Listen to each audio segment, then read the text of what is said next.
உங்கள் அனைவருக்கும் வணக்கம். வணக்கம் சார். வணக்கம். உங்களுடைய பேர் என்னம்மா? விஜயலட்சுமி சார். ஓகே, நீங்க எங்க வேலை பாக்குறீங்க? சுசி ஹெர்பல்ல வேலை பாக்குறோம் சார். ஓகே, உங்களுடைய வேலையை பத்தி சொல்லுங்கம்மா. எங்களுக்கு வந்துட்டு ப்ராடக்ட் தயாரிக்கிற வேலை சார். ஓ, ப்ராடக்ட் தயாரிக்க. ஓகே, சரி. ஹேர் பேக், சீயாக்கா, சத்து மாவு. சரி, நிறைய தயாரிக்கிறீங்க. அத பத்தி தனியா நீங்க சொல்லுங்க. நான் ஒருத்தர் வேலையில எவ்வளவு மன நிம்மதியா இருக்காங்கற பத்தி கேக்குறதுக்கு தான் நான் வந்திருக்கேன். நான் கேக்குறதுக்கு சொல்லுங்க. நீங்க சந்தோஷமா இருக்கீங்களா? இருக்கோம் சார், சந்தோஷமா இருக்கோம் சார். உங்க மேடம், அவங்க பேர் என்ன? மேடம் கயல்விழி. ஆமா சார். நான் அவங்களுக்கு ஒரு மென்டர் மாதிரி நல்லது சொல்லி கொடுத்துக்கிட்டு இருக்கேன். சரிங்க சார். அவங்க என்ன அப்பா அப்பான்னு சொல்லுவாங்க. ரொம்ப சந்தோஷம். அவங்க உங்களை எப்படி ட்ரீட் பண்றாங்க உண்மையை சொல்லுங்க. குடும்பத்துல ஒருத்தரா ட்ரீட் பண்றாங்க சார். சந்தோஷமா இருக்கு. அனைவரையும் குடும்பத்துல ஒருத்தரா பாக்குறாங்க. எந்த ஒரு பிரிவினையும் கிடையாது.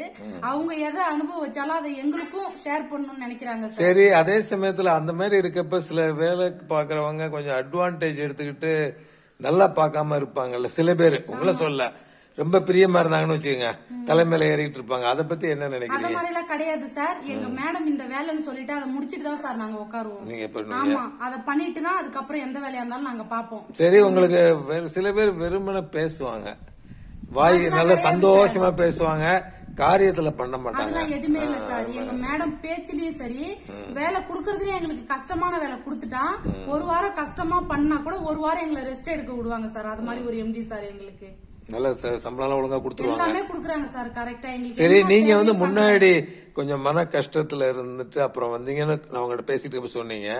அது இங்க வேலை பாக்குறது உங்களுக்கு வேலையில சந்தோஷமா இருக்கா? வேலை பாக்க உண்மையாலுமே அதாவது வெளியில கம்பெனி உள்ள என்ட்ராகிற வெளியில வரைக்கும் அந்த கஷ்டம் இருந்தா கூட அந்த கம்பெனி உள்ள என்ட்ரானதுக்கு அப்புறம் சார் எந்த ஒரு இதுமே மைண்ட்ல இல்லாம ஒன்லி ஒர்க்க மட்டும் மைண்ட்ல வச்சுட்டு ரொம்ப சந்தோஷமா இருக்கு. உங்களுக்கு எத்தனை குழந்தைங்கம்மா? 2 பசங்க சார். சரி, அப்ப ஒரு இனிமையான வேலையா இருக்கு. ஆமா சார். அது ரொம்ப மனசுக்கு கேட்கறதுக்கு சந்தோஷமா இருக்கு. ஏன்னா வந்த வேலைக்கு வந்தா சந்தோஷமா இருக்கீங்க. அது மாதிரி ஒரே குடும்பமா உங்களை ஃபாலோ பண்றாங்க. உங்க கம்பெனி பேர் என்ன? சுசி ஹெர்பல்ஸ். எனக்கு தெரியும், இருந்தாலும் ஆடியன்ஸுக்கு தெரியறதுக்காக கேக்குறேன். அது ஒரு நேச்சுரல் ப்ராடக்ட். Natural product. அதனுடைய ஸ்பெஷாலிட்டி என்ன? அதை யூஸ் பண்ணி பார்த்துட்டு அதனோட பலன் இல்லன்னு சொன்னவங்களே கிடையாது சார். கெமிக்கல் யூஸ் பண்ணீங்களா? எதுவுமே கிடையாது சார். அப்ப ரொம்ப நாளைக்கு தாங்குமா அது? இந்த ப்ராடக்ட் எல்லாம் எங்க நீங்களே போய் பறிப்பீங்களா? சார், ஏற்காடு போவோம், கொல்லிமலை, அதுக்கப்புறம் ஏலகிரி, இது மாதிரி மலைக்கெல்லாம் போயிட்டு இயற்கையாவே பொருளை பறிச்சுட்டு நாங்க காய வச்சு ரெடி பண்றோம் சார். ரொம்ப சந்தோஷமா, நல்லா ரொம்ப வேலை பாக்குறீங்க. எனக்கு கேக்குறதுக்கு இனிமையா இருக்கு. ஏன்னு சொன்னா ஒரு வேலை பாக்குற இடத்துல இது நாங்க சொல்லி கொடுப்போம். அந்த முதலாளி அம்மாவும் சரி, வேலை பாக்குறவங்களும் குடும்பமா நடத்தணும். அப்பதான் நல்லா வரும். சில பேர் இவங்கிட்ட வேலையை உறிஞ்சிக்கலாம் அப்படின்னு நினைச்சு கொடுக்க மாட்டாங்க.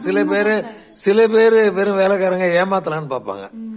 சும்மா சிரிச்சு அதுவும் பண்ணக்கூடாது. யார்கிட்டயும் எங்களை விட்டு கொடுக்க மாட்டாங்க சார். எங்க எம்டி யார்கிட்டயும் விட்டு கொடுத்து பேச மாட்டாங்க. எங்களை பத்தி யாராவது ஒண்ணு சொன்னா கூட அதுக்கு பதிலடி கொடுத்துட்டு வருவாங்க சார். அவங்க ஒரு பொருளை பார்த்துட்டு இந்த பொருள் நமக்கு வேணும் அப்படின்னு அவங்க யோசிச்சாங்கன்னா அடுத்த செகண்டே அதை எங்களுக்கும் வாங்கி கொடுக்க நினைப்பாங்க சார். உங்க எங்க இருக்கு உங்க ஃபேக்டரி? எங்க factory Vadaperumbakkam Madhavaram route Vadaperumbakkam sir. Suchi herbal. எனக்கு ரொம்ப சந்தோஷமா இருக்குமா உங்களை பத்தி இன்டர்வியூ எடுத்தது. ஏன்னா உழைக்கிறவங்க சந்தோஷமா இருந்தா தான் எல்லாரும் நல்லா இருக்கலாம். இது ஒரு நல்லா இருந்துச்சு. ரொம்ப நன்றிமா, ரொம்ப ரொம்ப நன்றி. தேங்க்யூ.